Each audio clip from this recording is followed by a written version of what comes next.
It seems that Josh Allen is going to be closing in on this year's MVP award as he had another signature win as the Bills went into Detroit to beat the Detroit Lions 48-42. Now, looking at the final score, it looks like a close nip and tuck kind of ball game, but to be honest, the Bills offense ran over the Detroit defense, and while I do like this victory for the Bills, the defense still gave up 40 plus points, and this is back-to-back weeks, and I'm not really a fan of that because the AFC is full of high-powered offenses, and it could take one offense that gets really hot to come into Buffalo and somehow eliminate the Bills in an affair that we think that the Bills should be favored in. But in this game, Bills out-physicaled the Detroit Lions, and they did it on both sides of the ball. I thought their pass rush got home on Jared Goff, and they did give up a lot of points on their own side, but they did the job when they needed to. The ground game seems to really be clicking with James Cook. We haven't really talked about that enough, but he's been the back that I think the Bills have needed for the while now, because after Josh Allen took over as the Bills starting quarterback, they've had some decent spells with running backs, but they haven't really had a consistent bell cow. But I think James Cook is really suited for the job.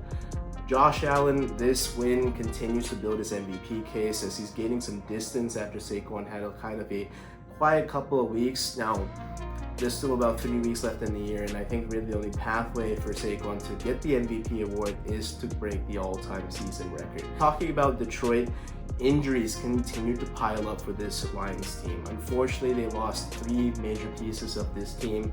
David Montgomery is going to likely miss the rest of the season with a torn MCL. You have Carlton Davis, their starting cornerback. He's going to be missing time with a broken jaw. And unfortunately, they also lost Aleem McNeil, their defensive tackle. Defensively, these injuries are significantly starting to pile up. They've had injuries to their defensive line with Aiden Hutchinson and now McNeil. They've lost Rodriguez, the linebacker, and Alex Anzalone to significant time with injuries. Anzalone will be back at some point, but still he's missed significant time this season. And in the secondary, Brian Branch, although he's been appearing in games, he's definitely dinged up with some type of upper leg injury, and he's not 100%. And we understand that this is the war of attrition. Everybody's banged up this time of year.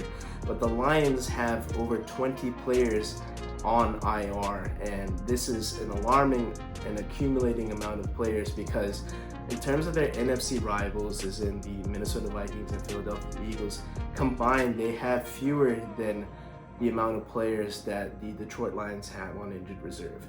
And I don't think that Dan Campbell, though, is going to let this team fold like a lawn chair. I think they'll be trying to ride this wave as long as they can. Jahmyr Gibbs will be leading the Detroit backfield for much of the rest of the season with Sonic and Knuckles. It was mostly Knuckles leading the charge, but Jahmyr Gibbs is a very capable back, and he's been getting the lion's share of the carries as of late as well. Now, they definitely lose a little bit of power and punch with David Montgomery out, but Jahmyr Gibbs is one of the fastest backs in the league, so I think they'll be fine behind that powerhouse offensive line. On the broader scheme of things, I do think that Detroit's injuries are significant, and it does worry me because there are teams out there in the NFC playoff picture that could pose some trouble, and they could come into Ford Field and upset the Detroit Lions in the postseason.